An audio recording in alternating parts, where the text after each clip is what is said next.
नमस्कार मेरे प्यारे छात्र एवं छात्राओं और दर्शकों, मैं अमन तिवारी आप सबका इस सेशन में पुनः स्वागत करता हूं।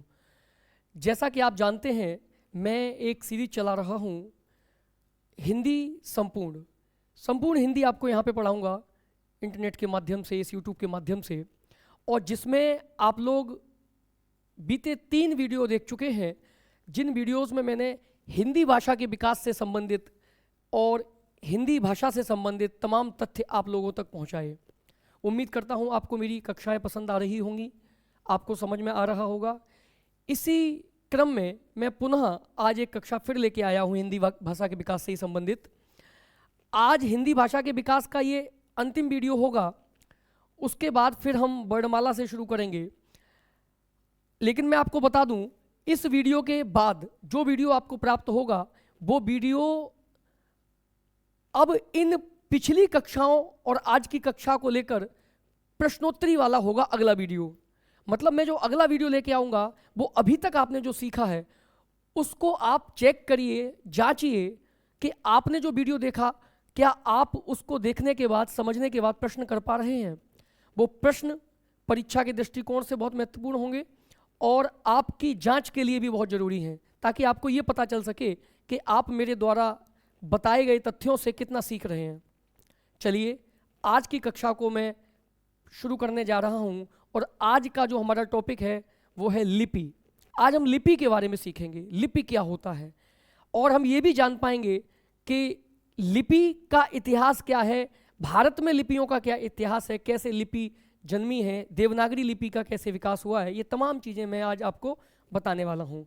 तो मैं पुनः आपका एक बार स्वागत करता हूँ, अभिनंदन करता हूँ। जुड़ जाइए, लग जाइए और वीडियो को पूरा अंत तक जरूर देखिए।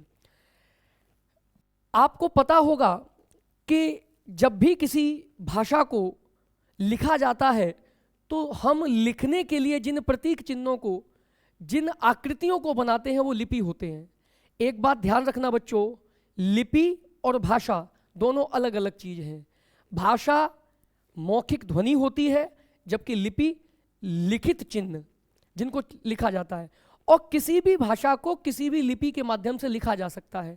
माने आप हिंदी भाषा को देवनागरी लिपि के अलावा किसी अन्य लिपि से भी लिख सकते हैं, जैसा कि अभी हम आगे सीखेंगे। तो आप सभी समझिए कि लिपि क्या है। सबसे पहले अगर आप नोट्स बना रहे हैं तो हेडिंग डालें लिपि, और लिपि को हम समझने वाले हैं। लिपि किसको कहते हैं कि किसी भाषा को लिखने के लिए जिन प्रतीक चिन्हों का प्रयोग किया जाता है, प्रतीक चिन्हों का, उन चिन्हों को लिपि कहते हैं। बच्चों आप समझ रहे होंगे कि जिन प्रतीक चिन्हों का प्रयोग किया जाता है किसी भी भाषा को लिखने के लिए, जिन आकृतियों का प्रयोग किया जाता है, जिन्हें आप कॉपी पे बनाते हैं, उकेरते हैं, उन प्रतीक चिन्हों को लिपि कहते हैं। किसी भी भाषा का मौखिक रूप ध्वनि होता है, जबकि लिखित रूप लिपि होता है। बच्चों कोई भी भाषा होती है जब बोली जाती है तो उसका मौखिक रूप ध्वनि और लिखित रूप लिपि होता है। अब ये बात तो आप समझ ही गए होंगे कि भाषा को लिखने के लिए जिन चिन्हों का प्रयोग किया जाता है वो लिपि कहलाते हैं।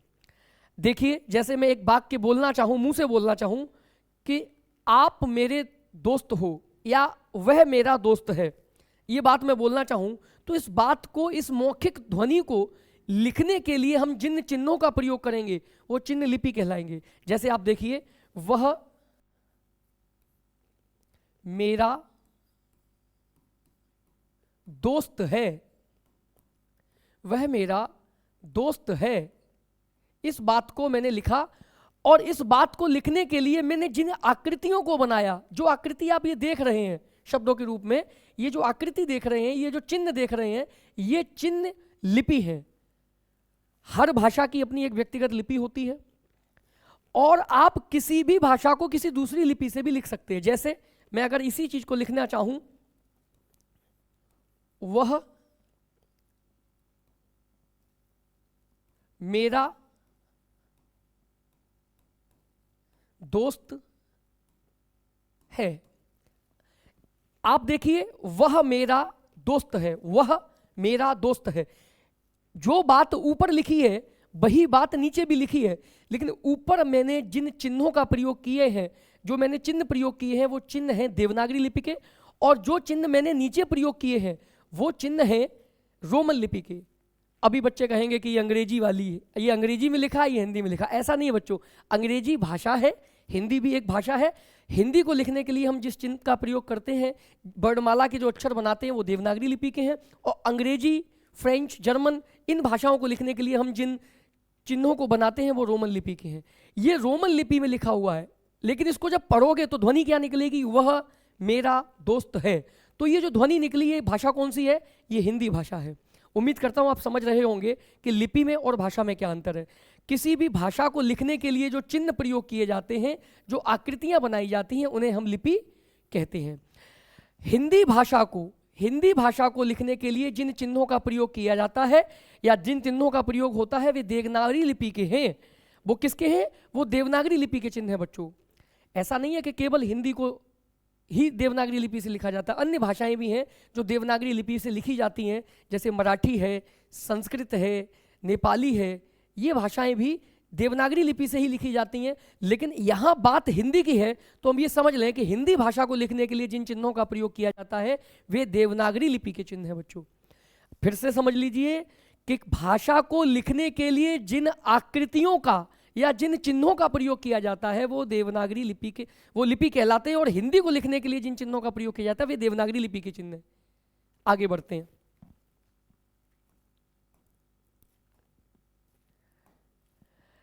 अब बात है देवनागरी लिपि का इतिहास।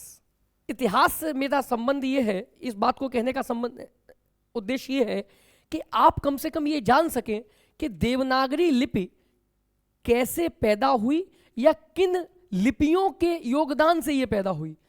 परीक्षाओं में बच्चों कई बार ये प्रश्न पूछ लिया जाता है कि बताइए देवनागरी लिपि का विकास किस लिपि से हुआ, या बताइए देवनागरी लिपि का सही विकास क्रम क्या है। तो इन तथ्यों को समझना है तो हमें थोड़ा देवनागरी लिपि के बारे में जानना पड़ेगा, इसके थोड़े से इतिहास के बारे में जानना पड़ेगा। तो इतिहास क्या कहता है, इतिहास कहता है कि भारत की सभी लिपियां ब्राह्मी लिपि से जन्मी हैं। ध्यान दीजिए, भारत की सभी लिपियां ब्राह्मी लिपि से जन्मी है, ब्राह्मी लिपि से, अर्थात भारत की सबसे प्राचीन लिपि जो है वो ब्राह्मी लिपि है। भारत की सभी लिपियां ब्राह्मी लिपि से ही उत्पन्न हुई हैं, जिसका प्रयोग वैदिक आर्यों ने शुरू किया था। ब्राह्मी लिपि का प्रयोग किसने शुरू किया था, वैदिक आर्यों ने शुरू किया था। और भारत की जितनी भी लिपियां हैं वो सभी लिपियों का विकास बच्चों ब्राह्मी लिपि से ही हुआ है। हम कह सकते हैं कि भारत की सबसे प्राचीन लिपि ब्राह्मी ही है। ब्राह्मी भारत की सबसे प्राचीन लिपि है। आगे चलकर ब्राह्मी के दो रूप विकसित हुए, माने सबसे प्राचीन लिपि ब्राह्मी है जिसका प्रयोग वैदिक आर्यों ने शुरू किया था, वैदिक युग के आर्यों ने शुरू किया था। और समय के साथ साथ जैसे भाषा परिवर्तनशील होती है ऐसे ही बच्चों लिपियां भी विकसित होती रहती हैं, रूप बदलती रहती हैं और नई लिपियों का विकास होता रहता है। उसी क्रम में आगे चलकर ब्राह्मी लिपि के दो रूप विकसित हो गए। कौन से रूप विकसित हुए, ब्राह्मी लिपि के दो मुख्य भेद उत्तरी ब्राह्मी व दक्षिणी ब्राह्मी माने गए हैं। माने आगे चलकर ब्राह्मी लिपि से दो लिपियां विकसित हुई, उत्तरी ब्राह्मी और दक्षिणी ब्राह्मी। अब ये उत्तरी ब्राह्मी और दक्षिणी ब्राह्मणी क्यों कहा गया इसको, इसका कारण ये है बच्चों कि भारत हमारा दो भागों में बांट दें, अगर ऊपर का हिस्सा उत्तर भारत और नीचे का हिस्सा दक्षिण भारत, तो जो ब्राह्मी लिपि से दक्षिण भारत में लिपियां विकसित हुई, उसी लिपि को देखकर जो लिपियां बनाई गई या उसी लिपि को आधार बनाकर जो लिपियां विकसित हुई वो कहलाई दक्षिणी ब्राह्मी। और उत्तर भारत में ब्राह्मी लिपि के जो रूप विकसित हुए वो कहलाए उत्तरी ब्राह्मी। तो बच्चों इसको मैं आगे चार्ट के माध्यम से भी आपको बहुत अच्छे से समझाऊंगा, लेकिन अभी इतना समझ लीजिए कि ब्राह्मी लिपि भारत की सबसे प्राचीन लिपि है और इस ब्राह्मी लिपि से आगे चलकर दो लिपियां विकसित हुई, उत्तरी ब्राह्मी और दक्षिणी ब्राह्मी। और बाकी की लिपियां इन्हीं उत्तरी और दक्षिणी ब्राह्मी से विकसित हुई हैं। यह कहा जा रहा है कि पहले ब्राह्मी लिपि विकसित हुई, भारत में सबसे प्राचीन लिपि भारत की ब्राह्मी लिपि है, और उसके बाद ब्राह्मी लिपि से दो लिपियां विकसित हुई, उत्तरी ब्राह्मी और दक्षिणी ब्राह्मी, और बाकी आगे चलकर इन्हीं उत्तरी ब्राह्मी और दक्षिणी ब्राह्मी से भारत की सभी लिपियों का विकास हुआ।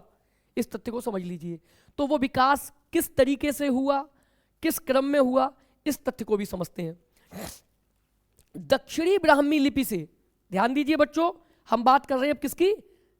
दक्षिणी ब्राह्मी की। पहले तो ब्राह्मी लिपि सबसे पुरानी है और ब्राह्मी लिपि से दो लिपियां विकसित हुई, उत्तरी ब्राह्मी, दक्षिणी ब्राह्मी। अब दक्षिणी ब्राह्मी लिपि से तमिल लिपि, ध्यान दीजिए, तमिल लिपि, तमिल लिपि का एक नाम कलिंग लिपि भी होता है बच्चों। तो दक्षिणी ब्राह्मी लिपि से तमिल लिपि, तेलुगु कन्नड़ लिपि, ग्रंथ लिपि, मलयालम लिपि, और मलयालम लिपि के संदर्भ में यह कहा जाता है कि मलयालम लिपि जो है वो ग्रंथ लिपि से ही निकली हुई है, या ग्रंथ लिपि से ही मलयालम लिपि का विकास हुआ है। तो ध्यान दीजिए, दक्षिणी ब्राह्मी लिपि से तमिल लिपि, जिसे कलिंग लिपि के नाम से भी जानते हैं, तेलुगु कन्नड़ लिपि, ग्रंथ लिपि तथा मलयालम लिपि का विकास हुआ। और मलयालम लिपि बच्चों मानी जाती है कि ग्रंथ लिपि से ही विकसित हुई है। तो आप ये समझ गए कि ब्राह्मी लिपि से उत्तरी ब्राह्मी और दक्षिणी ब्राह्मी बने, जिसमें दक्षिणी ब्राह्मी से आगे चलकर दक्षिण भारत की सभी लिपियां विकसित हुई। दक्षिणी ब्राह्मी से लिपि विकसित हुई तमिल लिपि, तेलुगु कन्नड़ लिपि, ग्रंथ लिपि और बच्चों मलयालम लिपि, और मलयालम लिपि। ये चार लिपियां विकसित हुई किससे? दक्षिणी ब्राह्मी से। दक्षिणी ब्राह्मी की बात समझ में आ गई। अब हम उत्तरी ब्राह्मी की करेंगे, क्योंकि देवनागरी जो लिपि है वो उत्तरी ब्राह्मी की देन है। तो उत्तरी ब्राह्मी का क्या इतिहास हुआ, या इसका कैसे विकास हुआ, किन चरणों में विकास हुआ, कौन कौन सी लिपियां उत्तरी ब्राह्मी से निकली, इसको आप ध्यान से समझिएगा।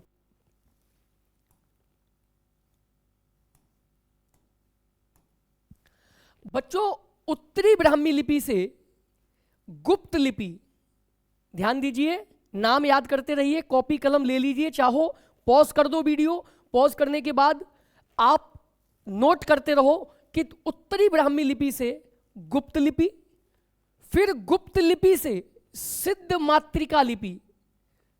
पहले उत्तरी ब्राह्मी से गुप्त लिपि बनी, फिर गुप्त लिपि से सिद्ध मातृका लिपि बनी, और फिर सिद्ध मातृका लिपि से कुटिल लिपि का विकास हुआ। बच्चों समझिए, भारत की सबसे प्राचीन लिपि जो थी वो ब्राह्मी मानी गई है। ब्राह्मी से दो लिपियां विकसित हुई, उत्तरी ब्राह्मी और दक्षिणी ब्राह्मी। दो लिपियां विकसित हुई बच्चों, उत्तरी ब्राह्मी और दक्षिणी ब्राह्मी। दक्षिणी ब्राह्मी से आपकी दक्षिण भारत की लिपियां विकसित हुई, और उत्तरी ब्राह्मी से पहले गुप्त लिपि विकसित हुई, फिर गुप्त लिपि से सिद्ध मातृका लिपि विकसित हुई, और फिर सिद्ध मातृका लिपि से कुटिल लिपि विकसित हुई, और फिर कुटिल लिपि से नागरी और शारदा लिपियां विकसित हुई। यहां तक इसको समझ लीजिए। अगर मैं इधर बोर्ड में आपको समझाऊं कि सबसे पहले ब्राह्मी लिपि विकसित हुई, ब्राह्मी से दो लिपियां विकसित हुई, उत्तरी ब्राह्मी और दक्षिणी ब्राह्मी और उत्तरी ब्राह्मी। तो उत्तरी ब्राह्मी से बच्चों, उत्तरी ब्राह्मी से आपकी सबसे पहले गुप्त लिपि विकसित हुई, गुप्त लिपि, फिर गुप्त लिपि से सिद्ध मातृका लिपि विकसित हुई, सिद्ध मातृका लिपि विकसित हुई, और सिद्ध मातृका लिपि से आपकी कुटिल लिपि विकसित हुई, और फिर कुटिल लिपि से दो लिपियां विकसित हुई जिनका नाम है नागरी और शारदा। समझ लिया आपने? एक बार फिर से समझ लीजिए कि उत्तरी ब्राह्मी लिपि से गुप्त लिपि विकसित हुई, फिर गुप्त लिपि से सिद्ध मातृका लिपि विकसित हुई, और फिर सिद्ध मातृका लिपि से कुटिल लिपि विकसित हुई, और फिर कुटिल लिपि से नागरी और शारदा लिपियां विकसित हुई। ये दो लिपियां नागरी और शारदा, ये कुटिल लिपि से विकसित हुई। तो कुटिल लिपि तक पहुंच जाइए, फिर उसके बाद की कहानी आगे शुरू होगी। कुटिल लिपि को याद कर लीजिए, कुटिल लिपि तक की लिपियां याद कर लीजिए। सबसे पहले ब्राह्मी लिपि, भारत की सबसे प्राचीन लिपि ब्राह्मी लिपि। ब्राह्मी से दो लिपियां विकसित हुई, दक्षिणी ब्राह्मी, उत्तरी ब्राह्मी। दक्षिणी ब्राह्मी से दक्षिण भारत की सभी लिपियां विकसित हुई हैं, और उत्तरी ब्राह्मी से पहले गुप्त लिपि विकसित हुई, फिर सिद्ध मातृका लिपि विकसित हुई, सिद्ध मातृका लिपि के बाद फिर कुटिल लिपि विकसित हुई, और कुटिल लिपि से बच्चों दो लिपियां विकसित हुई, नागरी और शारदा। ये बात तथ्य समझ में आ गया होगा आपके। अब आगे बढ़ते हैं। नागरी लिपि से, अब ये देखिए, नागरी और शारदा लिपियां विकसित हो गई। अब इनमें से नागरी की बात कर रहे हैं। नागरी लिपि से दो शाखाएं, नागरी लिपि से दो शाखाएं, पश्चिमी शाखा एवं पूर्वी शाखा विकसित हुई है। मतलब नागरी लिपि की आगे चलकर दो शाखाएं बनी। ये शारदा और ये नागरी, ये कुटिल लिपि से विकसित हुई है बच्चों, कुटिल से। ध्यान से समझिए, कुटिल लिपि से विकसित हुई है। कुटिल से नागरी और शारदा लिपि विकसित हुई, और फिर नागरी की दो शाखाएं विकसित हुई, पूर्वी और पश्चिमी। पूर्वी शाखा मतलब पूर्वी क्षेत्र में जो लिपियां बनी होंगी नागरी से वो पूर्वी लिपि कहलाई, और पश्चिमी क्षेत्र में जो लिपियां बनी होंगी नागरी लिपि से वो पश्चिमी लिपि कहलाई। पूर्वी शाखा से किसकी पूर्वी शाखा से? नागरी लिपि की पूर्वी शाखा से बांग्ला, असमी तथा उड़िया लिपियों का विकास हुआ। माने नागरी लिपि की जो पूर्वी शाखा थी उससे बांग्ला, बंगाली भाषा को लिखते हैं जिसमें बांग्ला या बांग्ला भाषा को लिखते हैं वो बांग्ला लिपि, असमिया भाषा को असमी लिपि में लिखते हैं, और उड़िया भाषा को उड़िया लिपि में लिखते हैं। बच्चों कई बार भाषा और लिपि का नाम एक ही होता है। कई ऐसी भाषाएं हैं जो भाषा का नाम है वही लिपि का भी नाम है, तो ऐसा हो सकता है, परेशान मत होइएगा। लेकिन अभी हम बात कर रहे हैं लिपि की, अभी हम भाषा की बात नहीं कर रहे हैं। कि पूर्वी शाखा जो बनी नागरी लिपि से, पूर्वी शाखा में जो लिपियां विकसित हुई नागरी लिपि से वो हैं बांग्ला, असमी तथा उड़िया। पश्चिमी शाखा से, किसकी शाखा से? पश्चिमी शाखा से देवनागरी, राजस्थानी, गुजराती, महाजनी आदि लिपियां विकसित हुई। माने पूर्वी शाखा से बांग्ला, असमी, उड़िया लिपियों का विकास हुआ, जबकि पश्चिमी शाखा से देवनागरी, राजस्थानी, गुजराती, महाजनी लिपियों का विकास हुआ। और ये पूर्वी और पश्चिमी शाखाएं, दोनों शाखाएं किससे विकसित हुई थी बच्चों? नागरी लिपि से। नागरी की दो अलग अलग शाखाएं बट गई, दो अलग अलग दिशाओं में नागरी का विकास हुआ। पूर्वी क्षेत्र में बांग्ला, असमी, उड़िया लिपि बनी नागरी से, और पश्चिमी क्षेत्र में नागरी से देवनागरी, राजस्थानी, गुजराती, महाजनी आदि लिपियों का विकास हुआ। अभी हम बात कर रहे हैं नागरी की, अभी शारदा को भी समझना है।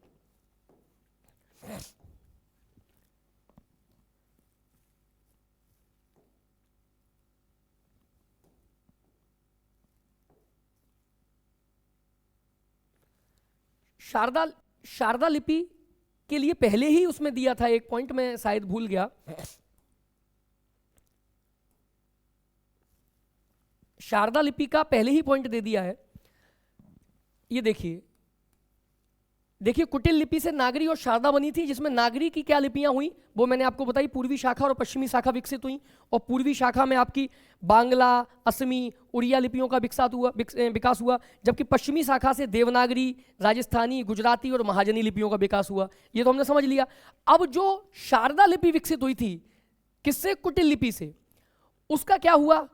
आगे चलकर शारदा लिपि से गुरुमुखी, जिसमें पंजाबी भाषा लिखी जाती है बच्चों, पंजाबी भाषा को लिखने के लिए जिस लिपि का प्रयोग होता है वो गुरुमुखी है, और गुरुमुखी लिपि का विकास हुआ है शारदा लिपि से। कश्मीरी, लंगहदा, टाकरी लिपियों का विकास हुआ। मतलब आगे चलकर शारदा लिपि से गुरुमुखी लिपि, कश्मीरी लिपि, लंगहदा लिपि, टाकरी लिपि का विकास हुआ। ये लिपियां विकसित हुई किससे? शारदा लिपि से। और ध्यान रखना बच्चों, नागरी और शारदा ये दोनों लिपियां पैदा हुई थी कुटिल से, कुटिल लिपि से। और नागरी से दो शाखाएं विकसित हुई, पूर्वी शाखा की लिपियां और पश्चिमी शाखा की लिपियां। माने पूर्वी क्षेत्र में जो लिपियां विकसित हुई नागरी से उन्हें पूर्वी शाखा की लिपियां कहा जाता है, और पश्चिमी क्षेत्र में जो लिपियां विकसित हुई वो कही जाती हैं पश्चिमी शाखा की लिपियां। उम्मीद करता हूं आपको समझ में आ रहा होगा। अब यही चीज मैं आपको चार्ट के माध्यम से समझाऊंगा ताकि और बेहतर तरीके से एक ही जगह आपको समझ में आए। हो सकता है ये चार्ट आपको धुंधला दिखाई पड़े, तो अपने YouTube में सेटिंग में जाकर अपना रेजुलेशन बढ़ा लीजिए वीडियो का, ताकि आपको ये अच्छे से समझ में आ सके। देखिए बच्चों, ये चार्ट है, ये एक चार्ट है जिसको मैंने ड्रॉ किया है ताकि आपको लिपियां अच्छे से समझ में आ सकें। भारत में 5वीं सदी ईसा पूर्व तक जो लिपियां विकसित हुई, या 5वीं सदी ईसा पूर्व से जो साक्ष्य मिलते हैं वो ब्राह्मी लिपि के मिलते हैं कि ब्राह्मी लिपि प्रयोग की जाती थी। 5वीं सदी ईसा पूर्व का मतलब है 500 ईसा पूर्व के आसपास ये ब्राह्मी लिपि प्रयोग की जाती थी। आगे चलकर इसी ब्राह्मी लिपि से दो लिपियां विकसित हुई हैं। देखिए, पहली उत्तरी ब्राह्मी और दूसरी दक्षिणी ब्राह्मी। जैसा कि मैं पहले बता चुका हूं कि ब्राह्मी लिपि से दो लिपियां विकसित हुई, उत्तरी ब्राह्मी और दक्षिणी ब्राह्मी। तो इसमें मैं चाहता हूं कि पहले दक्षिणी ब्राह्मी को आप एक बार रिवाइज कर लीजिए, पढ़ तो चुके ही है, इसको अच्छे से समझ लीजिए, उसके बाद फिर हम लोग उत्तरी ब्राह्मी पे आते हैं। देखिए, ब्राह्मी लिपि से दो लिपियां विकसित हुई, उत्तरी और दक्षिणी। इसमें दक्षिणी लिपि का क्या हुआ, दक्षिणी लिपि से आगे चलकर बच्चों 4 लिपियां यहां देखने को मिल रही हैं, 4 लिपियां यहां देखने को मिल रही हैं दक्षिणी ब्राह्मी से। पहली है तमिल लिपि, जिसको हम कलिंग लिपि के नाम से भी जानते हैं। पहली है तलिंग लिपि, तमिल लिपि, और तमिल लिपि को हम कलिंग लिपि के नाम से भी जानते हैं। दूसरी जो विकसित हुई दक्षिणी ब्राह्मी से वो है तेलुगु कन्नड़ लिपि, जिसमें तेलुगु और कन्नड़ भाषाएं लिखी जाती है बच्चों। तीसरी है ग्रंथ लिपि।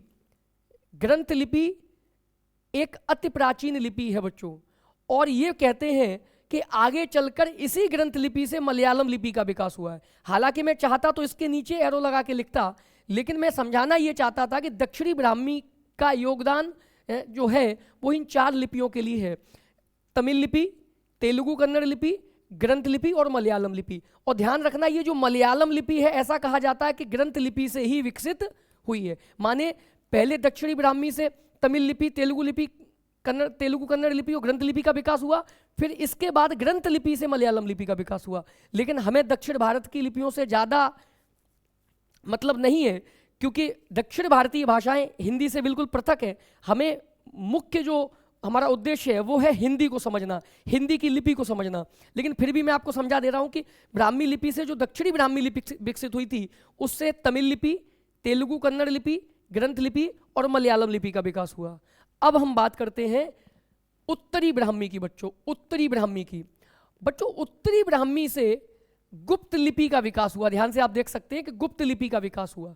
ध्यान रखना, उत्तरी ब्राह्मी जो है वो लगभग 350 ईस्वी तक प्रयोग की जाती रही। इसके साक्ष्य जो मिलते हैं, ऐतिहासिक साक्ष्य मिलते हैं, वो उत्तरी ब्राह्मी के 350 ईसा पूर्व तक मिलते रहे हैं। फिर गुप्त लिपि विकसित हुई इससे, जो 4वीं से 5वीं सदी तक खूब प्रयोग की गई गुप्त लिपि भाषाओं को लिखने के लिए। और फिर गुप्त लिपि से निकली सिद्ध मातृका लिपि। निकली का मतलब यह है कि विकसित हुई, माने किसी लिपि से थोड़ा बहुत परिवर्तन करके जब कोई नई लिपि बनाई जाती है, कोई थोड़ा बहुत लिखने का तरीका बदल जाता है, तो वो जो नई लिपि बनती है उसका नाम भी अलग हो जाता है बच्चों।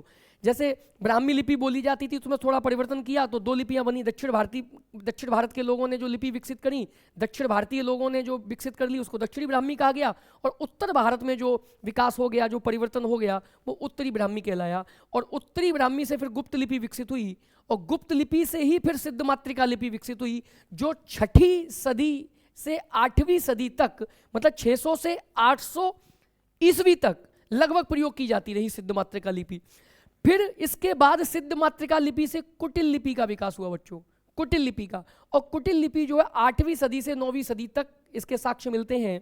ऐसा भाषा शास्त्री बताते हैं कि कुटिल लिपि जो 8 से 9वीं सदी तक बोली गई, मतलब 800 से 900 के बीच तक लिखी गई, बोली नहीं गई, माफी चाहूंगा, लिखी गई, क्योंकि लिपियां लिखी जाती हैं, भाषाएं बोली जाती हैं। तो कुटिल लिपि जो है वो 8वीं से 9वीं सदी तक लिखी गई। और फिर इसके बाद कुटिल लिपि से बच्चों, इसके बाद कुटिल लिपि से, ध्यान दीजिए, मैं ये सारा सब कुछ इरेज कर देता हूं इधर दक्षिण भारतीय लिपियों का, ताकि इधर का समझने में दिक्कत ना हो। देखिए ये एरो देखिए, कुटिल लिपि से 2 लिपियां विकसित हुई हैं, एक नागरी लिपि और दूसरी लिपि जो विकसित हुई है बच्चों वो है शारदा लिपि। माने कुटिल लिपि से 2 लिपि बनी है, नागरी लिपि और शारदा लिपि। नागरी लिपि की अगर बात करें तो 9वीं सदी से 10वीं सदी तक ये नागरी लिपि भाषाओं को लिखने के लिए प्रयोग की जाती रही। और फिर नागरी लिपि का विकास अलग हुआ और शारदा लिपि का विकास अलग हुआ। जबकि कुटिल लिपि से नागरी लिपि और शारदा लिपि दोनों ही निकली थी। शारदा लिपि से आगे चलकर गुरमुखी लिपि, लंगहदा लिपि, कश्मीरी लिपि और टाकरी लिपि विकसित हुई। जबकि नागरी लिपि से बच्चों 2 शाखाएं, मतलब 2 शाखाओं का मतलब है 2 अलग अलग क्षेत्रों में लिपियां विकसित हुई। नागरी लिपि से ये सारी लिपियां विकसित हुई हैं बच्चों, पूर्वी शाखा की भी और पश्चिमी शाखा की भी। लेकिन अंतर यह है कि ये पूर्वी क्षेत्र में विकसित हुई भारत के, और नॉर्थ इंडिया के पूर्वी क्षेत्र में, और ये नॉर्थ इंडिया के पश्चिमी क्षेत्र में। तो इस वजह से इनकी 2 शाखाएं मानी जाती हैं, पश्चिमी शाखा है एक और एक पूर्वी शाखा है। पूर्वी शाखा की अगर बात करें तो पूर्वी शाखा में बांग्ला लिपि, असमी लिपि जो असमिया भाषा को लिखने के लिए प्रयोग करते हैं, और उड़िया लिपि का विकास हुआ पूर्वी शाखा से। ये पैदा तो नागरी लिपि से ही हुई हैं, लेकिन पूर्वी क्षेत्र में हुई हैं, बांग्ला लिपि, असमी लिपि और उड़िया लिपि। जबकि पश्चिमी शाखा में अगर हम बात करें तो पश्चिमी शाखा में देवनागरी लिपि, राजस्थानी लिपि, गुजराती लिपि और महाजनी लिपि का विकास हुआ। बच्चों, उम्मीद करता हूं आपको लिपियों का पूरा सेटअप समझ में आ रहा होगा, लिपियों का पूरा विकास क्रम समझ में आ रहा होगा। देखिए, फिर से देखिए एक बार। सबसे पुरानी लिपि भारत की ब्राह्मी लिपि। ब्राह्मी लिपि से दो लिपियां विकसित हुई, उत्तरी ब्राह्मी और दक्षिणी ब्राह्मी। दक्षिणी ब्राह्मी से दक्षिण भारत की जो लिपियां हैं वो विकसित हुई, जैसे तमिल लिपि, तेलुगु कन्नड़ लिपि, ग्रंथ लिपि, मलयालम लिपि। जबकि उत्तरी ब्राह्मी से पहले गुप्त लिपि बनी, फिर गुप्त लिपि से सिद्ध मातृका लिपि बनी, और सिद्ध मातृका लिपि के बाद कुटिल लिपि का विकास हुआ। ये क्रम से, सिस्टम से, कि उत्तरी ब्राह्मी से गुप्त लिपि का विकास हुआ, फिर गुप्त लिपि से ही सिद्ध मातृका लिपि का विकास हुआ, फिर सिद्ध मातृका लिपि से कुटिल लिपि का विकास हुआ, और कुटिल लिपि से दो लिपियां विकसित हुई बच्चों, नागरी और शारदा। नागरी और शारदा। शारदा लिपि से गुरमुखी लिपि, लंगहदा लिपि, कश्मीरी लिपि और टाकरी लिपि का विकास हुआ। जबकि नागरी लिपि से पूर्वी क्षेत्र में, उत्तर भारत के पूर्वी क्षेत्र में अलग लिपियां विकसित हुई और पश्चिमी क्षेत्र में अलग लिपियां विकसित हुई। पश्चिमी क्षेत्र में आपकी विकसित हुई नागरी लिपि से देवनागरी, राजस्थानी, गुजराती और महाजनी लिपि। जबकि पूर्वी क्षेत्र में बांग्ला लिपि, असमी लिपि और उड़िया लिपि का विकास हुआ। और बच्चों, ये जो पश्चिमी शाखा का जो विकास हुआ है वो 10वीं से 12वीं सदी के बीच में हुआ है। माने ये लिपियां जो विकसित हुई हैं वो 10वीं से 12वीं सदी के आसपास विकसित हुई हैं। तो उम्मीद कर रहा हूं आपको अच्छे से समझ में आ रहा होगा, अच्छे से पल्ले पड़ रहा होगा। आगे बढ़ते हैं। अब बच्चों, इसके बाद लिपि के विकास के बाद हमने पूरा चार्ट समझ लिया। अब अगर आपसे कोई सवाल करे कि केवल देवनागरी का आप क्रम बताइए, ये क्रम कई बार परीक्षाओं में 4 ऑप्शन दे दिए जाते हैं, 4 विकल्प दे दिए जाते हैं, और उनमें से 3 जो क्रम है वो गलत होते हैं, एक क्रम जो सही होता है। तो कई बार वो बच्चे कर नहीं पाते। तो इसलिए मैं चाहता हूं कि आप अपना जो सीख चुके हैं अभी तक लिपि के बारे में, जो समझ चुके हैं, उसी ज्ञान को, उसी बुद्धि को थोड़ा, उसी बुद्धि पे जोर डालिए, और जोर डालने के बाद आप देखिए कि हमारी देवनागरी लिपि तक हम कैसे पहुंचे हैं। बच्चों देखिए, सबसे पहले भारत में ब्राह्मी लिपि थी। सबसे पहले भारत में ब्राह्मी लिपि थी, और ब्राह्मी लिपि से आगे चलकर, ब्राह्मी लिपि से ही आगे चलकर उत्तरी ब्राह्मी का विकास हुआ। दक्षिणी ब्राह्मी भी हुई, उत्तरी ब्राह्मी, दक्षिणी ब्राह्मी, लेकिन हमें देवनागरी वाली शाखा को देखना है। फिर उत्तरी ब्राह्मी बनी ब्राह्मी लिपि से, ब्राह्मी लिपि से उत्तरी ब्राह्मी बनी, और फिर उत्तरी ब्राह्मी से बनी गुप्त लिपि, और गुप्त लिपि से बनी सिद्ध मातृका लिपि, और सिद्ध मातृका लिपि से बच्चों बनी कुटिल लिपि। अब आपको पता है कुटिल लिपि से 2 लिपियां विकसित हुई थी, नागरी और शारदा। हमें शारदा वाली शाखा में नहीं जाना, हमें नागरी वाली में आना है। तो फिर कुटिल लिपि से नागरी लिपि का विकास हुआ, और नागरी के बाद नागरी की पूर्वी शाखा और पश्चिमी शाखाएं थीं। हालांकि चाहे पूर्वी शाखा हो चाहे पश्चिमी शाखा हो, वो सारी लिपियां जो विकसित हुई हैं वो नागरी से ही तो हुई हैं। तो इसलिए नागरी से ही विकसित हुई आपकी देवनागरी। तो सही क्रम जो बनता है वो ये बनता है कि सबसे पहले ब्राह्मी लिपि, फिर ब्राह्मी के बाद उत्तरी ब्राह्मी लिपि, फिर उत्तरी ब्राह्मी से गुप्त लिपि, और गुप्त लिपि से सिद्ध मातृका लिपि, और सिद्ध मातृका लिपि से कुटिल लिपि, और कुटिल लिपि से नागरी लिपि, और नागरी लिपि से बच्चों देवनागरी लिपि, जो कि हम हिंदी को लिखने के लिए प्रयोग करते हैं। उम्मीद करता हूं आपको समझ में आ रहा होगा। लिपि इतनी महत्वपूर्ण होती हैं कि उनसे संबंधित 1 या 2 प्रश्न परीक्षाओं में अक्सर करके पूछ लिए जाते हैं बच्चों। हिंदी की परीक्षा में तो जरूर पूछे जाते हैं। तो इसलिए ये लिपि का जो सेशन है इसको आप अच्छे से समझिए। एक बार में ही समझ में आ जाए तो बहुत बढ़िया बात है, एक बार में समझ में ना आए तो कोई बात नहीं, आप उसको दोबारा प्ले करके सुनिए, फिर से समझिए। एक कॉपी पेन ले लीजिए और जैसे मैंने चार्ट बनाया वैसे एक चार्ट बनाइए। वादा करता हूं आपको बहुत अच्छे से समझ में आएगा, बहुत बढ़िया से समझ में आएगा। हो सकता है आपके कई सारे तथ्यों कि सर सिद्ध मातृका लिपि से कौन सी भाषा लिखी गई, कौन सी कुटिल लिपि से कौन सी भाषाएं लिखी गई, इन तथ्यों को भी अपने अंदर बना के रखिए, इन सवालों को भी अपने अंदर जगा के रखिए, क्योंकि यही सवाल आपको आगे बढ़ाएंगे और आपको मजबूर कर देंगे और ज़्यादा पढ़ाई करने के लिए। लेकिन हमें तो सिर्फ समझना है हिंदी को। तो हिंदी किस में लिखी जाती है, किस लिपि में लिखी जाती है? देवनागरी। तो देवनागरी लिपि का विकास कैसे हुआ, मैंने सिर्फ इस तथ्य को रखा आज। चलिए अब एक ऐसा सेशन शुरू कर रहा हूं आपके सामने जिसमें कुछ महत्वपूर्ण तथ्य मैं आपके साथ साझा कर रहा हूं, और इन तथ्यों के बाद, इन तथ्यों को सीख लेने के बाद कल जो है मैं आपके लिए एक प्रश्नोत्तरी लेके आऊंगा और उस प्रश्नोत्तरी में मैं कम से कम 50 या 60 सवाल लेके आऊंगा इसी चैप्टर से। हिंदी भाषा का विकास जो मैंने पढ़ाया है पिछले 3 वीडियो और आज का ये वीडियो, इन चारों वीडियो से संबंधित जो भी महत्वपूर्ण तथ्य होंगे, जो भी महत्वपूर्ण सवाल बन सकेंगे, वो मैं आपके लिए लेके आऊंगा। आप उसको कतई मिस मत करिएगा अगर आपने पिछली कक्षाएं देखी हैं तो, क्योंकि ये सवाल इन्हीं 4 क्लासेस पे जो बीती हुई कक्षाएं होंगी इन्हीं पर आधारित होंगी।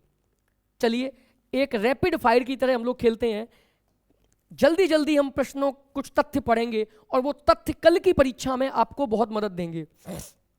कुछ ऐसे तथ्य जो अक्सर करके सीधे सीधे सवाल के रूप में पूछ लिए जाते हैं, तो इन तथ्यों को जस का जस तस याद कर लीजिए आप।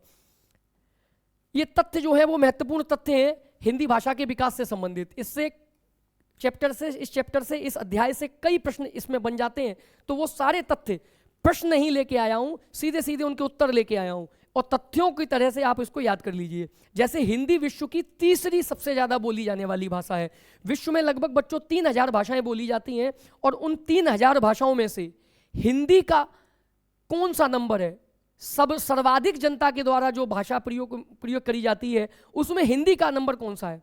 3000 भाषाएं बोली जाती हैं, तो पहले नंबर पे कौन सी भाषा है, दूसरे नंबर पर कौन सी भाषा है, तीसरे नंबर पर कौन सी भाषा है? तो तीसरे नंबर पे हिंदी। हिंदी विश्व की सबसे ज्यादा बोली जाने वाली भाषाओं में तीसरे नंबर की भाषा मानी जाती है। हालांकि कुछ लोग ऐसा कहते हैं कि अंग्रेजी पहले नंबर पे आती है और चीन की मंडारिन भाषा दूसरे नंबर पे आती है और तीसरे नंबर पे आती है हिंदी। विश्व में सबसे ज्यादा बोले जाने वाले लोगों में हिंदी का तीसरा नंबर माना गया है। लेकिन अभी जनगणना 2011 के बाद नहीं हुई है।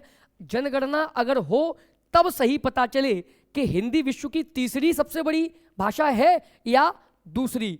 तो ये तथ्य भी उजागर हो जाएगा जब जनगणना हो जाएगी भारत की तब। लेकिन अभी जो पुराना आंकड़ा है, जो पुरानी जनगणना है, उसके आधार पे हम कह सकते हैं, अगर प्रश्न पूछा जाए तो हिंदी विश्व की तीसरी सबसे ज्यादा बोली जाने वाली भाषा है। सरकारी कामकाज की भाषा को राजभाषा कहते हैं। बच्चों कल भी समझाया था आपको कि राजभाषा किसको कहते हैं? सरकारी कामकाज की भाषा को। कोई सरकार, कोई शासक जिस भाषा में अपनी शासन व्यवस्था को चलाता है, जिस भाषा का प्रयोग करता है अपनी शासन व्यवस्था को चलाने के लिए। अभी सरकार है हमारे यहाँ लोकतंत्र है, तो लोकतंत्र में जो सरकार चुन के जाती है वो सरकार जिस भाषा में काम करती है उस भाषा को हम राजभाषा कहते हैं। किसी देश के बहुसंख्यक समुदाय द्वारा प्रयोग की जाने वाली भाषा को राष्ट्रभाषा कहते हैं। बच्चों ये तथ्य थोड़ा हो सकता है कि विवादित हो जाए, कुछ बच्चे इसको लेकर विवाद कर दें, कुछ अध्यापक जो इस वीडियो को देखें वो इसको लेकर विवाद कर दें। मैं बता दे रहा हूं, राष्ट्रभाषा और राष्ट्रीय भाषा, राष्ट्रभाषा और राष्ट्रीय भाषा, ये दोनों तथ्य अलग अलग हैं। जहां तक मैंने अध्ययन किया है वहां तक हो सकता है कि आप इन चीजों को स्वीकार ना करें, आप राष्ट्रीय भाषा और राष्ट्रभाषा को एक ही समझें, क्योंकि इंटरनेट की दुनिया, इंटरनेट पे सही जानकारी पड़ी है। अगर किसी व्यक्ति ने अपने सर्वर पे सही जानकारी डाल दी है तो सही आपको प्राप्त हो जाती है, और अगर किसी व्यक्ति ने गलत जानकारी भी डाल दी है तो वो भी आपके सामने प्रस्तुत हो जाती है, क्योंकि इंटरनेट का ज़माना है, गूगल का ज़माना है। लेकिन मैं आपको बता दूं, जहां तक मुझे ज्ञान है उस हिसाब से राष्ट्रभाषा और राष्ट्रीय भाषा में थोड़ा सा अंतर है। अंतर क्या है? राष्ट्रभाषा किसको कहते हैं? कोई देश, कोई राष्ट्र जिस भाषा को लेकर चलता है वो भाषा राष्ट्रभाषा या राष्ट्रीय भाषा हो सकती है। लेकिन राष्ट्रभाषा किसको कहेंगे? किसी राष्ट्र की सर्वाधिक जनता जिस भाषा को प्रयोग करती है, जिस भाषा को बोलती है, वही भाषा उस राष्ट्र का प्रतिनिधित्व करती है और वही कहलाती है राष्ट्रभाषा। जबकि राष्ट्रीय भाषा किसको कहते हैं? राष्ट्रीय शब्द जो है वो संवैधानिक शब्द है बच्चों। जब कोई भाषा संवैधानिक दर्जा प्राप्त कर ले कि ये हमारे राष्ट्र की आधिकारिक भाषा है, ये हमारे राष्ट्र की पहचान है ये भाषा, तब वो बनती है राष्ट्रीय भाषा या नेशनल लैंग्वेज। बच्चों भारत में किसी भी भाषा को राष्ट्रीय भाषा का दर्जा प्राप्त नहीं है, और भारतीय संविधान में कहीं भी राष्ट्रीय भाषा या राष्ट्रभाषा जैसे शब्दों का प्रयोग नहीं किया गया है। लेकिन राष्ट्रभाषा कहते किसको हैं वो तथ्य समझ लीजिए आप। किसी देश के बहुसंख्यक समुदाय, बहुसंख्यक का मतलब यहां मैं किसी हिंदू मुसलमान की बात नहीं कर रहा हूं बच्चों, बहुसंख्यक का मतलब है किसी देश की सर्वाधिक आबादी बहुसंख्यक मतलब सबसे ज्यादा संख्या जिस भाषा को प्रयोग करती है या किसी देश की बहुसंख्यक समुदाय द्वारा प्रयोग की जाने वाली भाषा को राष्ट्रभाषा कहते हैं। माने किसी देश की सबसे ज्यादा आबादी जिस भाषा को प्रयोग करेगी उसी को राष्ट्रभाषा कहा जाता है।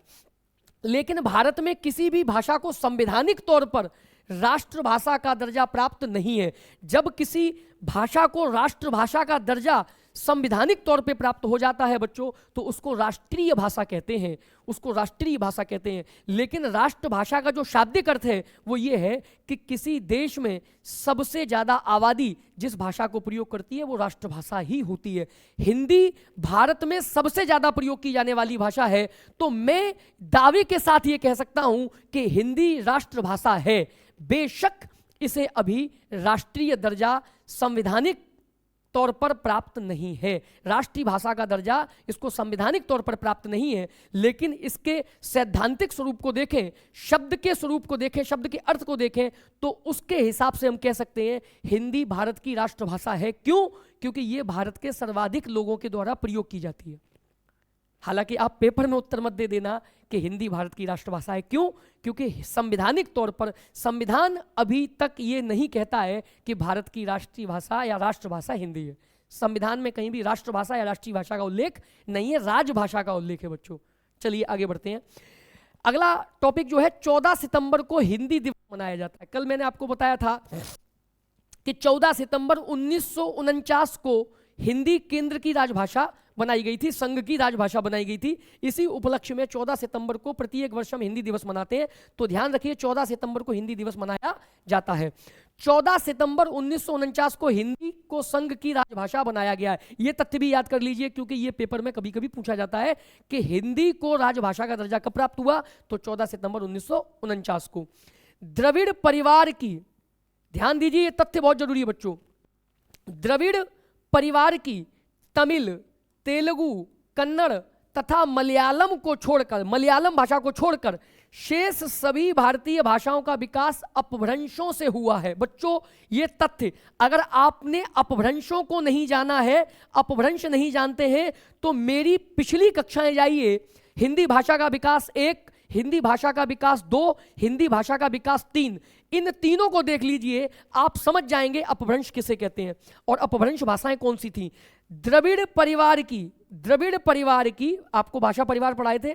भारत में 4 भाषा परिवार हैं, जिसमें से पहला है भारोपीय भाषा परिवार, दूसरा है द्रविड़ भाषा परिवार, फिर है ऑस्ट्रिक भाषा परिवार, फिर है चीनी तिब्बती भाषा परिवार। तो ये चारों परिवारों में से बच्चों द्रविड़ परिवार की जो भाषाएं हैं तमिल, तेलुगु, कन्नड़ तथा मलयालम, इनको छोड़ दीजिए। दक्षिण भारत की भाषाओं को, इन 4 भाषाओं को छोड़ दीजिए। बाकी भारत की जितनी भी भाषाएं हैं बच्चों वो अपभ्रंशों से विकसित हुई हैं, और अपभ्रंशों का विकास जो है बच्चों वो संस्कृत भाषा से माना जाता है। संस्कृत भाषा के विकृत रूप है, संस्कृत सबके केंद्र में है। तो इसलिए हम कह सकते हैं कि द्रविड़ परिवार की ये 4 भाषाएं तमिल, तेलुगु, कन्नड़, मलयालम को छोड़ दीजिए, बाकी सारी भाषाओं की जड़ें संस्कृत में ही दबी हुई हैं। सारी भाषाएं संस्कृत ही मूल है सभी भाषाओं का, इन 4 भाषाओं को छोड़कर। और ये भारत की जितनी भी भाषाएं वो अपभ्रंशों से विकसित हुई हैं। अगला पॉइंट है कि रेडियो, समाचार पत्रों एवं दूरदर्शन आदि पर प्रयोग होने वाली भाषा मानक हिंदी है। भारत में रेडियो, दूरदर्शन, समाचार पत्र आदि पर प्रयोग होने वाली भाषा मानक हिंदी है बच्चों, मानक हिंदी। यहां पर एक तथ्य है मानक हिंदी। मानक हिंदी किसको कहते हैं बच्चों? हिंदी की 18 बोलियां हैं, मैंने आपको बोलियां पढ़ाई थी, मैंने आपको हिंदी की उपभाषाओं के बारे में बताया, उसमें मैंने आपको बोलियों के बारे में बताया। हिंदी के 18 वर्जन हैं, हिंदी की 18 बोलियां हैं, तो 18 की 18 बोलियां हिंदी ही हैं। माने कन्नौजी बोलो तो वो भी हिंदी है, ब्रज भाषा बोलो वो भी हिंदी है, बिहारी के 3 रूप हैं वो भी हिंदी है, चाहे वो आपकी मैथिली हो, चाहे वो भोजपुरी हो, है ना, चाहे आपकी पहाड़ी जो भाषाएं हैं, पहाड़ी हिंदी की जो भाषाएं हैं, जैसे आपकी कुमाऊनी है, गढ़वाली है, मंडयाली है, ये भी हिंदी है। तो किस हिंदी को, हिंदी की कौन सी बोली को दर्जा प्राप्त हो, मानकता प्राप्त हो, किस बोली को सारे स्कूलों में, सारे बच्चों को, सारे समाज के लोगों को किस हिंदी में भाषण दिया जाए, किस हिंदी में चीजें प्रस्तुत की जाएं, तो उसके लिए इन 18 बोलियों में से एक बोली को बच्चों चिन्हित किया गया है, एक बोली को चुना गया है, और वो बोली है बच्चों खड़ी बोली। कौन सी बोली? खड़ी बोली। हिंदी की 18 बोलियां हैं, उनमें से एक बोली है खड़ी बोली। ये पश्चिमी हिंदी की ही एक बोली है। आप ध्यान रखिए, पश्चिमी हिंदी की 5 बोलियां हैं, जिसमें से पहली तो खड़ी बोली मान लो, खड़ी बोली, दूसरी ब्रज बोली, तीसरी बुंदेली, चौथी आपकी कन्नौजी, और 5वीं आपकी हरियाणवी। ये पश्चिमी हिंदी के अंतर्गत आती हैं। तो उनमें से ही एक बोली है पश्चिमी हिंदी की खड़ी बोली। और खड़ी बोली को बच्चों मानक भाषा का दर्जा प्राप्त है।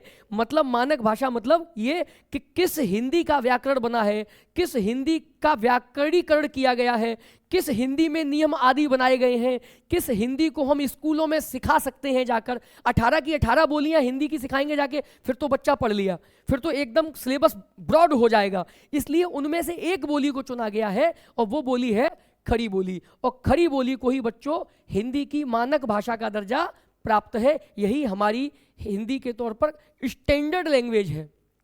आइए आगे बढ़ते हैं और तथ्य समझाते हैं अभी आपको। ये सारे तथ्य बच्चों कल जो प्रश्नोत्तरी लेके आऊंगा मैं, उसमें इन सारे तथ्यों से संबंधित सवाल होंगे। अगला तथ्य है हिंदी की खड़ी बोली को मानक हिंदी का दर्जा दिया गया है। ये तो तथ्य मैंने बता ही दिया, खड़ी बोली को मानक हिंदी का दर्जा प्राप्त है। अंतरराष्ट्रीय मातृभाषा दिवस 21 फरवरी को मनाया जाता है। अभी मार्च महीना चल रहा है, इससे पहले फरवरी चल रही थी, और फरवरी में आप लोगों ने, मेरे पढ़ने वाले छात्रों ने, छात्राओं ने, कई छात्र छात्राओं ने, मैंने देखा था 21 फरवरी वाले दिन अंतरराष्ट्रीय मातृभाषा दिवस का स्टेटस लगाया था। तो आप लोग अच्छे से जानते भी हैं और नहीं जानते हैं, तो इस तथ्य को याद कर लीजिए। अंतरराष्ट्रीय मातृभाषा दिवस, अंतरराष्ट्रीय अंतरराष्ट्रीय अंतरराष्ट्रीय मातृभाषा दिवस 21 फरवरी को मनाया जाता है। 21 फरवरी को हम अंतरराष्ट्रीय मातृभाषा दिवस मनाते हैं। विश्व हिंदी दिवस, विश्व हिंदी दिवस बच्चों, विश्व हिंदी दिवस 10 जनवरी को मनाया जाता है। विश्व हिंदी दिवस 10 जनवरी को मनाया जाता है। क्यों मनाया जाता है? क्योंकि 10 जनवरी को ही, 10 जनवरी के दिन ही पहली बार विश्व हिंदी सम्मेलन शुरू किए गए थे बच्चों। विश्व हिंदी सम्मेलनों की शुरुआत जो है 10 जनवरी को ही की गई थी। इस वजह से प्रत्येक 10 जनवरी को हम विश्व हिंदी दिवस मनाते हैं। हालांकि मैं एक अलग से प्राइवेट वीडियो ले आऊंगा, एक अलग से वीडियो ले आऊंगा विश्व हिंदी सम्मेलन को लेके, जिसमें अभी तक के जितने भी विश्व हिंदी सम्मेलन हुए हैं, 12 विश्व हिंदी सम्मेलन अभी तक हो चुके हैं बच्चों, उन सभी को मैं लेकर प्रस्तुत हो जाऊंगा, और उनसे भी संबंधित तथ्य जो परीक्षाओं में अक्सर करके पूछे जाते हैं। पहला विश्व हिंदी सम्मेलन कहाँ हुआ? नागपुर में हुआ था शायद, तो नागपुर में हुआ, ठीक है। पहला विश्व हिंदी सम्मेलन कब हुआ, दूसरा कब हुआ, आखिरी कब हुआ, सेकंड लास्ट कब हुआ, ये तमाम तथ्य विश्व हिंदी सम्मेलन से संबंधित होते हैं जो पूछे जाते हैं। वो मैं एक अलग वीडियो ले आऊंगा उसके लिए। लेकिन अभी आप समझ लीजिए, विश्व हिंदी दिवस जो है वो 10 जनवरी को मनाया जाता है, और वो इसलिए 10 जनवरी को मनाया जाता है क्योंकि 10 जनवरी के दिन ही विश्व हिंदी सम्मेलन की शुरुआत की गई थी। शायद मुझे अभी एकदम एग्जैक्ट डेट याद नहीं आ रही, लेकिन 10 जनवरी 1976, शायद, मैं, आप लोग चेक कर लीजिएगा ये चीज, 10 जनवरी 1976 को विश्व हिंदी सम्मेलन की शुरुआत हुई थी। तो इसी उपलक्ष्य में प्रत्येक 10 जनवरी को हम विश्व हिंदी दिवस मनाते हैं। अब बच्चों देखिए, दिवस के तौर पे भाषा को लेकर आप कुछ दिवस हो गए, उनको याद कर लीजिए। 14 सितंबर को हिंदी दिवस, 14 सितंबर को हिंदी दिवस मनाते हैं, और 10 जनवरी को विश्व हिंदी दिवस मनाते हैं, और 21 फरवरी को अंतरराष्ट्रीय मातृभाषा दिवस मनाते हैं। ये तीनों दिवस याद कर लीजिए। कल की जो प्रश्न श्रृंखला होगी, जो प्रश्नोत्तरी होगी, उसमें वो प्रश्न मिलेंगे, तो जवाब दोगे आप तो आपको अच्छा लगेगा। अगला तथ्य बच्चों, नागालैंड तथा मिजोरम की राजभाषा अंग्रेजी है। अब ये तथ्य क्यों जरूरी है बच्चों? इसलिए जरूरी है कि आपको जब मैंने राजभाषाएं पढ़ाई थी, प्रादेशिक राजभाषाएं पढ़ाई थी, तो मैंने आपको बताया था शुरुआती तौर पे 14 राजभाषाएं थी, संविधान जब बना था तब। उसके बाद 15वीं भाषा सिंधी चुनी गई थी, और उसके बाद कोंकणी, मणिपुरी, नेपाली, ये 3 भाषाएं चुनी गई थी, और उसके बाद बोडो, डोगरी, मैथिली, संथाली, ये 4 भाषाएं चुनी गई थी। टोटल मिला के 22 राजभाषाएं हो गई। उनमें कहीं भी आपने अंग्रेजी का नाम सुना?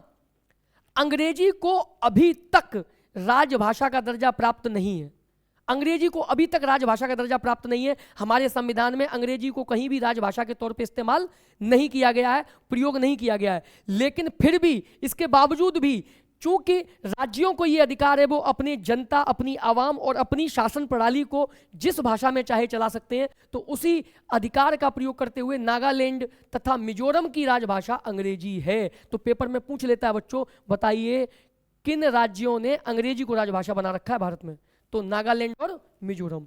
अगला तथ्य समझिए, केंद्रीय अंग्रेजी तथा हिंदी, केंद्रीय अंग्रेजी तथा हिंदी भाषा संस्थान हैदराबाद में स्थित है। पेपर में कई बार ये सवाल आया है कि हिंदी और अंग्रेजी भाषा संस्थान कहाँ स्थित है? तो भैया हैदराबाद में स्थित है। केंद्रीय अंग्रेजी तथा हिंदी भाषा संस्थान, भाषा को लेकर हमारे देश में संस्थान है, सबसे बड़ा इंस्टीट्यूट है, और वो है हैदराबाद में। भाषा को लेकर कोई विवाद हो, भाषा का प्रचार प्रसार करना हो, भाषा से संबंधित कोई सेमिनार करना हो, भाषा से संबंधित कोई कार्यक्रम करना हो, तो उसमें केंद्रीय अंग्रेजी तथा हिंदी भाषा संस्थान बहुत अहम भूमिका निभाता है बच्चों। ठीक है, तो केंद्रीय अंग्रेजी तथा हिंदी भाषा संस्थान हैदराबाद में स्थित है। कहाँ स्थित है? हैदराबाद में स्थित है। क्यों स्थित है? हिंदी का संस्थान हैदराबाद में क्यों स्थित है? जहाँ हिंदी बोली जाती है वहाँ स्थित क्यों नहीं है? तो इसका सीधा सा जवाब ये हो सकता है कि बच्चों, पानी वहां लगाया जाता है खेत में जहां सूखा पड़ा होता है। आप समझ रहे हो इस तथ्य को? जहां हिंदी के प्रचार प्रसार की जरूरत है, जहां हिंदी के प्रचार प्रसार की जरूरत है, वहां पर हिंदी का संस्थान होगा तो वो ठीक से काम कर सकेगा। अब दिल्ली में अगर हिंदी संस्थान बना दो, केंद्रीय भाषा संस्थान हिंदी का दिल्ली में बना दो, तो क्या दक्षिण भारत में जहां हिंदी बोली ही नहीं जाती, बहुत कम लोग बोलते हैं, हिंदी का प्रचार प्रसार नहीं है, तो क्या यहाँ के अधिकारी वहां अच्छे से प्रचार प्रसार कर पाएंगे? नहीं कर पाएंगे। इस वजह से केंद्रीय हिंदी भाषा संस्थान, केंद्रीय हिंदी संस्थान, वो कहाँ स्थित है? हैदराबाद में स्थित है बच्चों।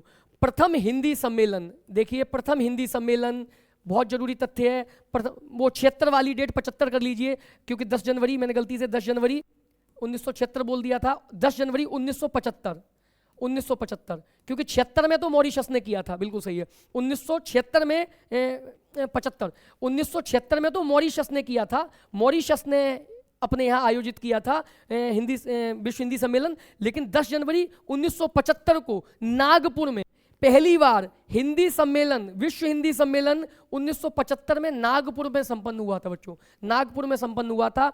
और आपको ये तथ्य बता दूं कि ये पहली बार जब विश्व हिंदी सम्मेलन हुआ था, तो इसमें विनोबा भावे जी ने अपना एक शुभकामना संदेश एक पत्र के माध्यम से, उनका स्वास्थ्य ठीक नहीं था, तो विनोबा भावे जी इसमें सम्मिलित नहीं हो पाए थे। वो बहुत बड़े क्रांतिकारी थे, उनको कह सकते हैं स्वतंत्रता सेनानी थे। वो इसमें भाग नहीं ले पाए थे, उनको निमंत्रण भेजा गया था, तो उन्होंने एक शुभकामना संदेश भेजा था विश्व हिंदी सम्मेलन नागपुर में।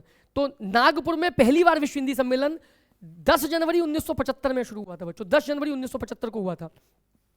हिंदी की आशुलिपि, हिंदी की आशुलिपि, आशुलिपि का मतलब होता है बच्चों शॉर्ट हैंड। आशुलिपि, आशु माने शीघ्र, मतलब जल्दी, बहुत जल्दी जो लिख जाए लिपि, उसको हम आशुलिपि कहते हैं। आप लोग स्टेनोग्राफी, शॉर्ट हैंड, आशुलिपि, त्वरा लिपि, शीघ्र लिपि, इन सब तथ्यों को अगर जानते हैं और नहीं जानते हो समझ लीजिए, सब शॉर्ट हैंड के ही नाम है। तो शॉर्ट हैंड किसकी? हिंदी भाषा की। हिंदी भाषा की शॉर्ट हैंड, हिंदी भाषा की आशुलिपि के जन्मदाता कौन है? तो जन्मदाता है भैया राधे लाल द्विवेदी। हो सकता है कुछ बच्चों को ये अच्छा ना लगे सुन के, क्योंकि वो ऋषि प्रणाली पढ़ रहे हैं, जिसे गया प्रसाद अग्रवाल जी ने तैयार किया है। ज़्यादातर हिंदी के स्टेनोग्राफी सीखने वाले उत्तर भारत के जो लोग हैं, वो ऋषि प्रणाली सीखते हैं। मैंने भी सीखी है ऋषि प्रणाली। लेकिन याद रखिए, ये पहली बार जन्म देना, मतलब जन्म देने का मतलब ये थॉट कि हिंदी की भी शॉर्ट हैंड बनाई जाए, हिंदी की शॉर्ट हैंड बनाने का प्रथम प्रयास जो है वो राधे लाल द्विवेदी जी ने किया था। इस वजह से हिंदी की आशुलिपि यानी हिंदी की शॉर्ट हैंड के जन्मदाता राधे लाल द्विवेदी जी माने जाते हैं। अगला एक तथ्य है, जरूरी तथ्य है बच्चों, ये भी पढ़ लीजिए। हालांकि ये साहित्य का तथ्य है, इसकी जरूरत नहीं थी अभी, लेकिन साहित्य पढ़ाएंगे तब आपको डिटेल में पढ़ाएंगे, लेकिन फिर भी पढ़ लीजिए। भारत के प्रथम राष्ट्रकवि, भारत के प्रथम राष्ट्रकवि मैथिली शरण गुप्त जी हैं। भारत का प्रथम राष्ट्रकवि कौन है? प्रश्न सीधा सीधा पूछ लेते पेपर में। भारत का प्रथम राष्ट्रकवि कौन है? तो मैथिली शरण गुप्त जी हैं। मैथिली शरण गुप्त को आधुनिक युग का तुलसीदास कहा जाता है। मैथिली शरण गुप्त को आधुनिक युग का तुलसीदास कहा जाता है। क्यों कहा जाता है? क्या जरूरत है? तुलसीदास जैसे क्या लक्षण है कि आधुनिक युग का तुलसीदास कहा जाता है? तो इसका जवाब ये है बच्चों कि जैसे तुलसीदास जी ने एक बेहतरीन रामचरितमानस नाम का ग्रंथ रचा है, माने राम के जीवन पर एक बेहतरीन ग्रंथ लिखा है रामचरितमानस तुलसीदास जी ने, ठीक वैसा ही राम के जीवन पर आधारित एक बेहतरीन ग्रंथ लिखा है साकेत। आप लोग नाम जानते होंगे, साकेत।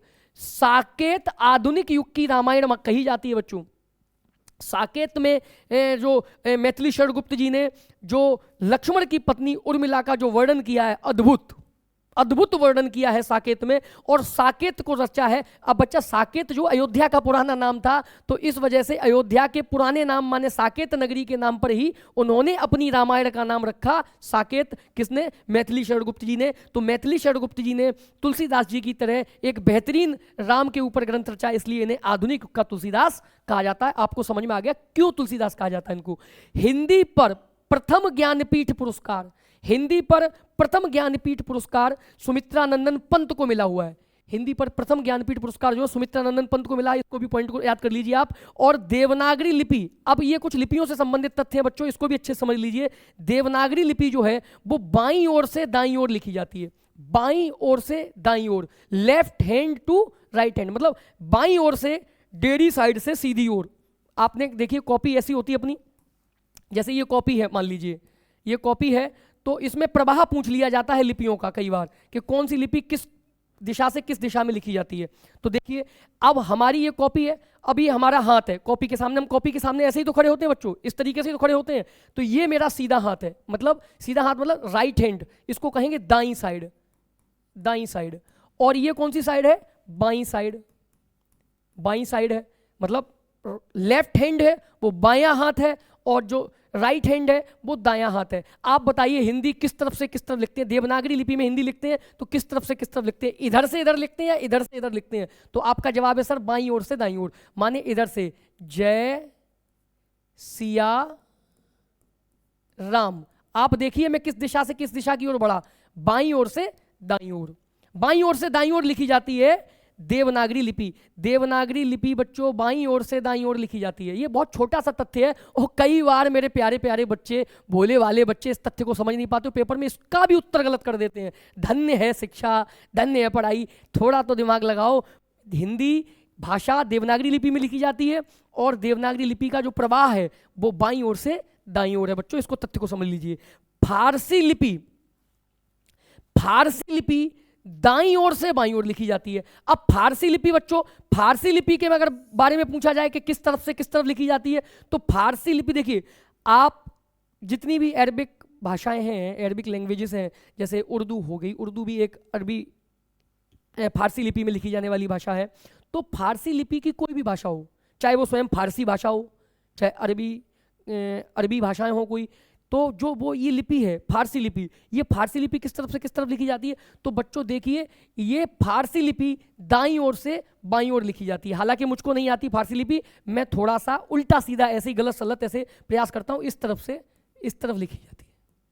तो ये देखिए इसका प्रवाह इस तरफ से, ये कॉपी पे इस तरफ से दाईं ओर से लिखना शुरू करते हैं और बाईं ओर जाते हैं।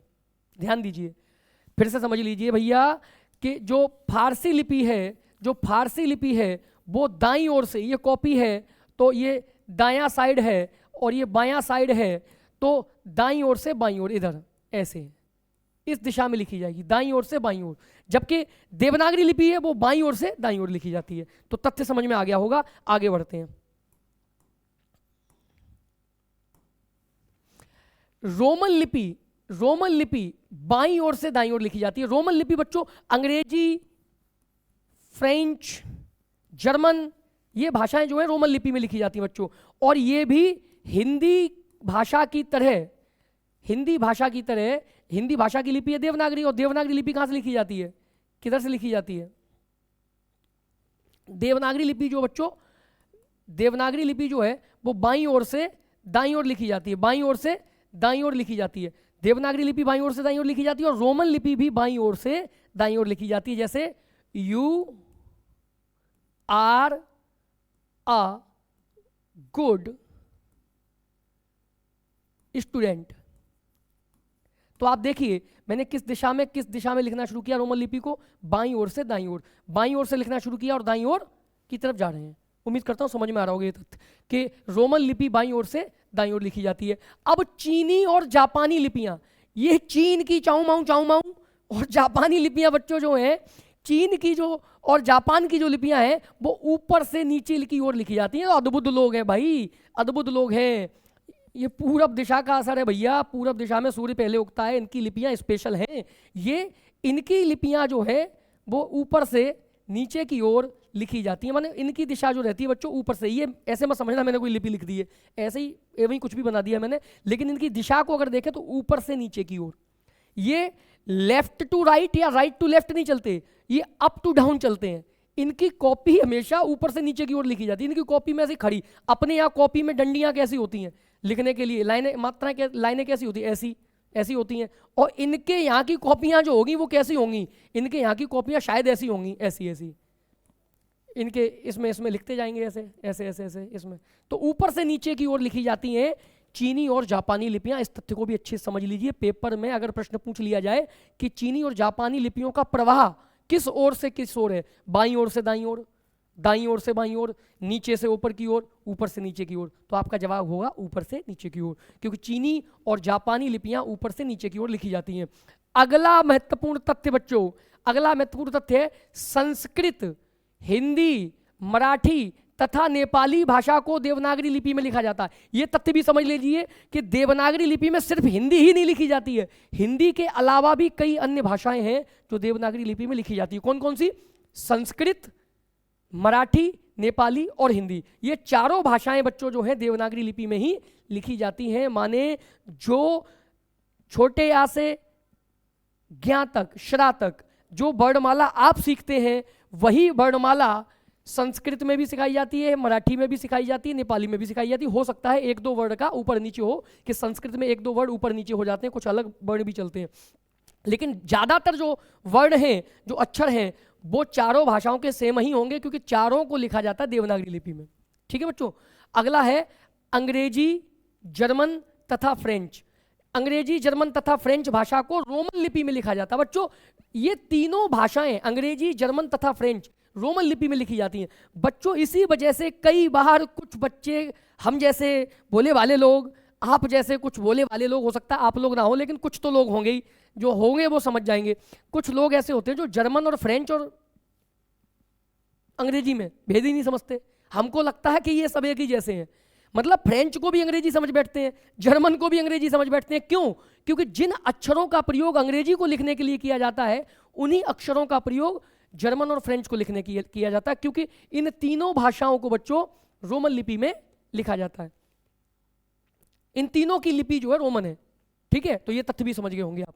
बंगाली भाषा को बांग्ला लिपि में लिखा जाता है, और बांग्ला लिपि का विकास किस लिपि से हुआ था? शारदा से। अभी थोड़ी देर पहले पढ़ा था। बंगाली भाषा को बांग्ला लिपि में लिखा जाता है, और बंगाली भाषा को लिखने के लिए जो बांग्ला लिपि प्रयोग की जाती है वो शारदा लिपि से पैदा हुई है। पंजाबी भाषा को गुरमुखी लिपि में लिखा जाता है। देखिए, माफी चाहूंगा, बांग्ला लिपि को शारदा से नहीं, मैं ही भूल गया क्या? कैसी बातें कर रहे हो भाई?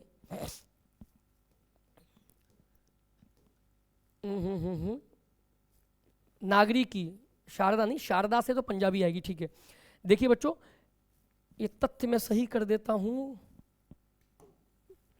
हाड़मास की जीभ, बंगाली भाषा को बांग्ला लिपि में लिखा जाता है, और बांग्ला लिपि जो है वो नागरी की पूर्वी शाखा से पैदा हुई है, जबकि पंजाबी भाषा जो है, पंजाबी भाषा जो है वो शारदा लिपि से विकसित हुई है, गुरमुखी।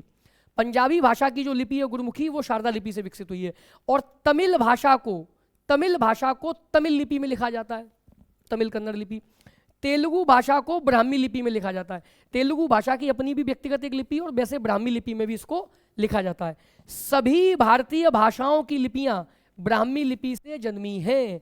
सभी भारतीय भाषाओं की लिपियां ब्राह्मी लिपि से जन्मी है, ये बात भूल मत जाना, इस तथ्य को आप लोग अच्छे से याद कर लेना। तो इसी तथ्य के साथ, इसी जानकारी के साथ मैं आज आपसे विदा लेने वाला हूं। और आप लोगों से निवेदन है कि इस क्लास को पढ़िए, इस क्लास को देखिए और इस क्लास को अपने मित्र मंडली में फैला दीजिए, ताकि सबकी हिंदी कवर हो सके और सबका विकास हो सके। मैं आपको बता रहा हूं, जो तथ्य मैं लेकर आ रहा हूं, ये बहुत ही अच्छे तरीके से, बहुत ही संक्षेप में ज़्यादा से ज़्यादा चीज़ों को कवर करने की कोशिश कर रहा हूं। तो इसलिए आप लोग सपोर्ट करिए, प्यार बनाए रखिए और हो सके तो लाइक का बटन भी दबा दिया करें और थोड़ा सा सब्सक्राइब भी कर दें चैनल को अगर नहीं किया है तो। और इसके अलावा शेयर भी करते रहें, ताकि मेरा और मेरे संस्थान का भी थोड़ा उद्धार हो सके। गुरु दक्षिणा के तौर पे आप इतना ही कर दीजिए। सभी को नमस्कार, धन्यवाद, जय हिंद।